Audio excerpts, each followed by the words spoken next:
ইরানের ক্ষেপণাস্ত্র প্রযুক্তি একসময় ছিল শুধুই আঞ্চলিক প্রতিরক্ষার জন্য, তবে আজ বিশ্ব রাজনীতির মানচিত্রে সবকিছু বদলে যাচ্ছে।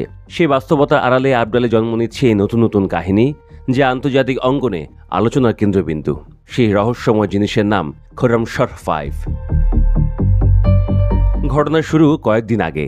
ইন্টারনেটে ছড়িয়ে পড়ে একটি ভিডিও যেখানে একটি বিশাল ক্ষেপণাস্ত্র আকাশে উঠছে। সঙ্গে সঙ্গে গুঞ্জন শুরু হয়, এটি কি ইরানের প্রথম আন্তর্দেশীয় ব্যালিস্টিক ক্ষেপণাস্ত্র বা আইসিবিএম?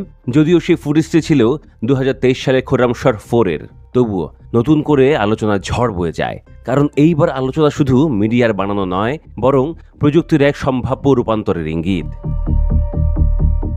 খোরামশর 5 নামটি এতদিন আনুষ্ঠানিকভাবে ঘোষণা করা হয়নি, কিন্তু সূত্র বলছে এটি হতে পারে ইরানের প্রথম আইসিবিএম, যার পরিসীমা প্রায় 12,000 কিলোমিটার, অর্থাৎ সরাসরি যুক্তরাষ্ট্রের মূল ভূখণ্ডে পৌঁছাতে সক্ষম।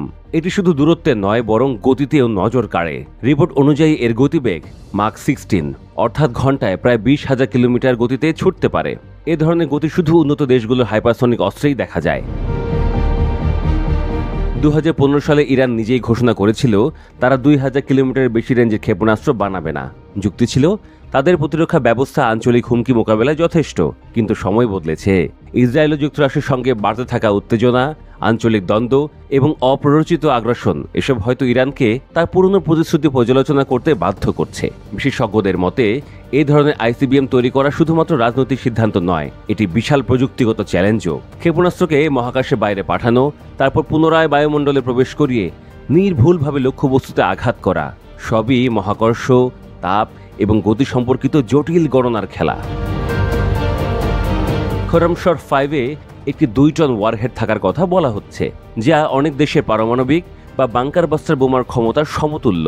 তবে এটি আসলে 5,500 কিলোমিটার নাকি পুরো 12,000 কিলোমিটার রেঞ্জে বহনযোগ্য তা এখনও স্পষ্ট নয়, কেননা রেঞ্জ বাড়লে পে লোড কমে যায়। এটি ক্ষেপণাস্ত্র বিজ্ঞানের প্রাথমিক সূত্র। ইরান এরই মধ্যে হাইপারসনিক ফাত্তাহ ক্ষেপণাস্ত্রের মাধ্যমে দেখিয়ে দিয়েছে যে তারা তাপ প্রতিরোধী উপাদান ও জটিল গাইডেন্স সিস্টেম তৈরি করতে পারে। তাই খোরামশর 5-এর ম্যাক 16 গতি যদিও অনেকের কাছে অবিশ্বাস্য মনে হয়, তা ইরানের প্রযুক্তিগত সক্ষমতার আলোকে অস্বাভাবিক নয়। এই মুহূর্তে খোরামশর 5 একটি অপ্রচ্ছন্ন গুজব, কারণ এটি এখনও সরকারি পর্যায় থেকে ঘোষণা করা হয়নি। তবে ইরানের প্রতিরক্ষা মন্ত্রী আজিজ নাসিরজাদে যখন জুন মাসে বলেছিলেন তারা 2 টনের ওয়ারহেড সফলভাবে হাইপারসনিক গতিতে পরীক্ষায় ব্যবহার করেছে, তখন অনেকে এটিকে খোরামশর 5-এর ছায়া বলেই ধরে নিয়েছেন। ইরানের প্রতিরক্ষা নীতি এখন এক প্রশ্নের সামনে: কৌশলগত প্রতিরক্ষা নাকি বৈশ্বিক প্রতিপত্তি? খোরামশর 5 সে উত্তরেরই এক ইঙ্গিত বহন করে।